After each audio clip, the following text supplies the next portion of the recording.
नमस्कार दोस्तों।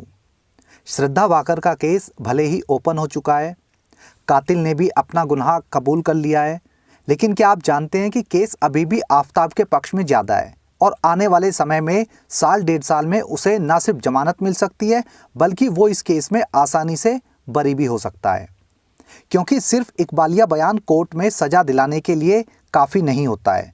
जुर्म कबूलने के साथ में कुछ और सबूत इकट्ठा करने भी होते हैं।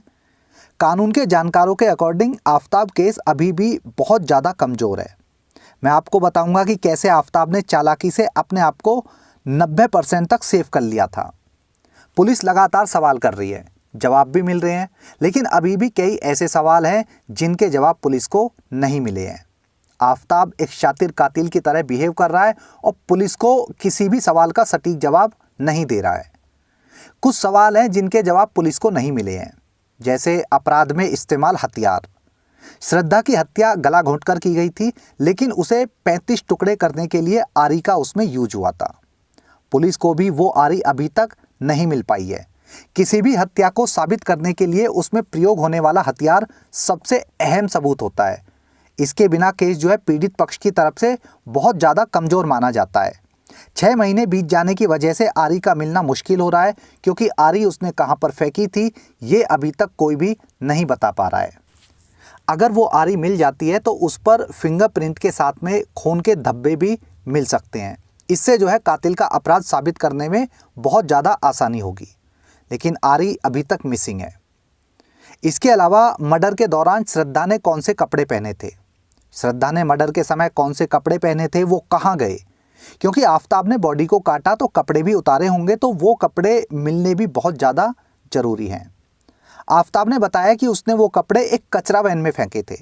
वो कचरा वैन कौन सी थी, कहाँ गई, कहाँ पर खाली हुई, ये बात उसने नहीं बताई। ये बात 6 महीने पुरानी है और किसी को पता भी नहीं है कि उसने कचरा कहाँ फेंका था। 6 महीने बाद वो कचरा ढूंढना बहुत ज़्यादा मुश्किल ही नहीं बल्कि नामुमकिन है, क्योंकि कचरे के ऊपर 6 महीने के बाद में कितना कचरा पड़ा होगा। आफताब ने एकदम प्रोफेशनल तरीके से कत्ल को अंजाम दिया और प्रोफेशनल तरीके से सारे सबूत नष्ट कर दिए।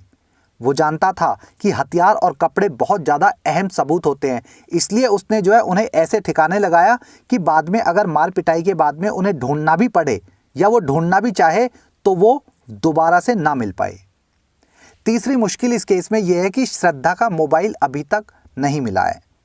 पुलिस को श्रद्धा का मोबाइल अभी तक नहीं मिला है। वो कहाँ गया, कहाँ नहीं गया, ये अभी तक आफताब ने नहीं बताया। मोबाइल से हत्या का दिन और समय साबित करने में मदद मिल सकती थी। उसकी internet banking, social media login या कुछ और ज़रूरी बातें उसमें मिलती, लेकिन वो मोबाइल मिलना भी आज की डेट में नामुमकिन है। यानी कत्ल का समय साबित करना भी अब जो है एक टेढ़ी खीर हो गया है। अगली मुश्किल इस केस में यह है कि फ्रीज में कटे हुए पार्ट्स के सबूत। पुलिस फ्रीज में कटे हुए टुकड़े रखने को भी साबित नहीं कर पा रही है, या कोर्ट में जो है जब साबित करना होगा तो साबित नहीं कर पाएगी, क्योंकि आफताब ने डीएनए स्ट्रैंड को कमज़ोर करने के लिए हाइड्रोक्लोरिक एसिड का उपयोग करके फ्रीज को एक बार नहीं 10 से ज़्यादा बार धोया था, ताकि श्रद्धा के शरीर का डीएनए स्ट्रैंड फ्रीज में ना रह पाए।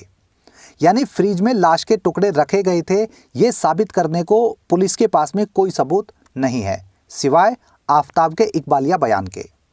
एक और सबसे बड़ी समस्या यह है कि श्रद्धा का जो शरीर था, उसके जो बॉडी पार्ट्स थे, वो सारे अभी तक नहीं मिले हैं। हालांकि 10-12 हड्डियां महरौली दिल्ली के जंगलों में मिल चुकी है, लेकिन वो श्रद्धा की हड्डियां हैं ये अभी क्लियर नहीं है। उनको जांच के लिए भेजा जा चुका है, उनकी जांच हो रही है। अगर उसमें श्रद्धा की हड्डियां मिलती है तो हड्डी से मौत का समय और तरीका पता चल सकता है, लेकिन हड्डियां श्रद्धा की नहीं हुई तो भी जो है ये आफताब को कहीं ना कहीं फ़ायदा पहुंचाएगा। मौत का समय पता होना बहुत ज़्यादा ज़रूरी है। उसने बोला है गला घोंटकर हत्या की थी, लेकिन इस चीज़ को साबित करना भी बहुत ज़्यादा ज़रूरी है। श्रद्धा की हत्या दिन में हुई या रात में, ये अभी भी एक पहेली बना हुआ है। पुलिस को ये बात साबित करनी होगी, तभी केस मजबूत हो पाएगा। कोर्ट में जुर्म साबित करने के लिए ये चीज़ें मिलनी बहुत ज़्यादा ज़रूरी हैं, और तभी कोर्ट भी जो है किसी नतीजे पर पहुँचेगा। वरना हमारे देश का कानून तो आजकल जो है मर्डर और रेप के आरोपियों को सबूत मिलने पर भी बाइज्जत बरी कर देता है। इतना रहमदिल कोर्ट है। हालांकि पुलिस आफताब की निशानदेही पर कुछ सबूत भी इकट्ठा कर चुकी है। आफताब ने जहां से फ्रीज खरीदा था वो दुकान मिल गई है और दुकान वाले के बयान दर्ज भी हो चुके हैं और फ्रीज खरीदने की जो रसीद थी वो भी पुलिस को मिल चुकी है। आरी जहां से खरीदी गई वो दुकान मिल गई है, दुकानदार की पहचान हो गई है और दुकानदार ने भी जो है आफताब को पहचान लिया है। श्रद्धा के पिता का भी बयान दर्ज हो चुका है जिसमें उन्होंने आफताब पर श्रद्धा को पीटने का बयान और श्रद्धा आफताब के साथ में रहती थी लिव इन में, ये बयान जो है शामिल है। फ्लैट में रहने वाले आसपास के लोगों के साथ में श्रद्धा के दोस्तों के भी बयान दर्ज हो चुके हैं। श्रद्धा की बॉडी काटने के दौरान खुद आफताब के हाथ में चोट लग गई थी आरी से, जिसका उसने जो है पास के डॉक्टर अनिल सिंह से इलाज कराया था। डॉक्टर का बयान दर्ज हो चुका है, डॉक्टर ने जो है आफताब की पहचान भी कर ली है। पुलिस ने अब जो है कोर्ट से नार्को टेस्ट के लिए परमिशन मांगी थी, जो कि कोर्ट ने परमिशन दे दी है। अब आफताब का नार्को टेस्ट होगा, लेकिन भारत में नार्को टेस्ट का इतिहास बहुत ज़्यादा भरोसेमंद नहीं रहा। भारत के सबसे फेमस और सबसे बड़ी मर्डर मिस्ट्री में से एक नोएडा का आरुषि मर्डर केस सबको याद होगा। उसमें भी जो है नार्को टेस्ट हुए थे, बहुत सारे हुए थे, लेकिन आज तक क्या रिजल्ट निकला सबको पता है। हालांकि यहाँ पुलिस को उम्मीद है कि शायद कुछ सवालों के जवाब मिल सकते हैं। पुलिस का कहना है कि आरोपी पूछताछ में सहयोग नहीं कर रहा है। वो मोबाइल, श्रद्धा के कपड़े और आरी के बारे में कुछ भी ठीक नहीं बता रहा है। मोबाइल को कभी महाराष्ट्र में फेंकने की बात बोलता है तो कभी कहता है कि दिल्ली में फेंका है। कपड़ों के बारे में भी कहता है कि जला दिए तो कभी कहता है कि कूड़े की गाड़ी में फेंके थे। इसी तरह आरी के बारे में भी सटीक जानकारी नहीं दी है। असल में आफताब जो आज की डेट में फेस कर रहा है वो ये सब पहले से ही गूगल पर कई बार सर्च कर चुका था कि अगर वो पकड़ा जाता है कभी ना कभी तो उसे बचने के लिए कैसे कैसे बयान देने हैं, किस सवाल का जवाब कैसे देना है, कैसे बातें छिपानी है, कैसे बातों को गुमराह करना है, सब कुछ वो पहले से तैयारी कर चुका था। वो इस सिचुएशन के लिए मेंटली प्रिपेयर था। अभी केस ओपन होने से 10-15 दिन पहले भी आफताब ने गूगल पर सर्च किया था कि अगर 5-6 महीने के बाद में कोई कातिल पकड़ा जाता है तो उसका गुनाह साबित करने के लिए कौन कौन से सबूत जरूरी होते हैं। ये बातें खुद दिल्ली पुलिस ने बताई हैं। वो मर्डर करके बेफिक्र होकर दूसरी गर्लफ्रेंड के साथ में पूरी तरह से बिजी नहीं था। उसके दिमाग में कहीं ना कहीं यही चल रहा था कि कत्ल से कैसे बचा जाए।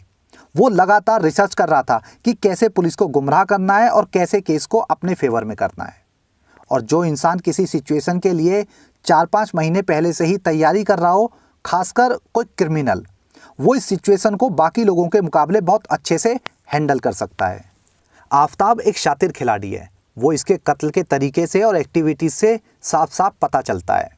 आफताब के परिवार या रिश्तेदारों का अभी भी दूर दूर तक कहीं कोई नाम नहीं है। ये वसई का रहने वाला है, लेकिन इसके बचपन के दोस्त, इसके रिश्तेदार कोई भी मीडिया में सामने नहीं आया है और ना ही मीडिया अभी तक उन तक पहुंच पाई है। श्रद्धा की सारी डिटेल मीडिया में आ चुकी है और आफताब की एक भी नहीं। क्या ये सामान्य बात हो सकती है? क्या ऐसा नहीं लग रहा कि कोई जानबूझकर इसकी बैकग्राउंड को छिपाने की कोशिश कर रहा है? ये 5-7 भाई बहन बताए जा रहे हैं, वो भी अभी तक जो है ये नहीं पता कि ये सच है या झूठ है। सच तो ये है कि ये लोग है कहाँ, इसका परिवार अभी तक कहाँ छिपा हुआ है, सामने क्यों नहीं आ रहा। ये केस ना तो सिर्फ एक मर्डर का केस है और ना ही सिर्फ लव जिहाद का। ये उससे भी कहीं बड़ा केस है और उससे भी कहीं बड़ा रैकेट हो सकता है, क्योंकि ऐसे लोगों को जो फंडिंग करने वाले लोग होते हैं उनका एक अलग ही मकसद होता है। ये 1.5 साल से कहाँ से खर्चा कर रहा था, किस किस के संपर्क में था, मर्डर के बाद ये किस किस से मिला, इसके संपर्क में कौन लोग आए थे, ये सारी बातें मर्डर का असली कारण सामने लाने के लिए बहुत ज़्यादा ज़रूरी हैं। श्रद्धा और आफताब की इस वीडियो में अभी के लिए इतना ही। जल्दी मिलता हूँ अगली वीडियो में। जय हिंद, जय राम जी की।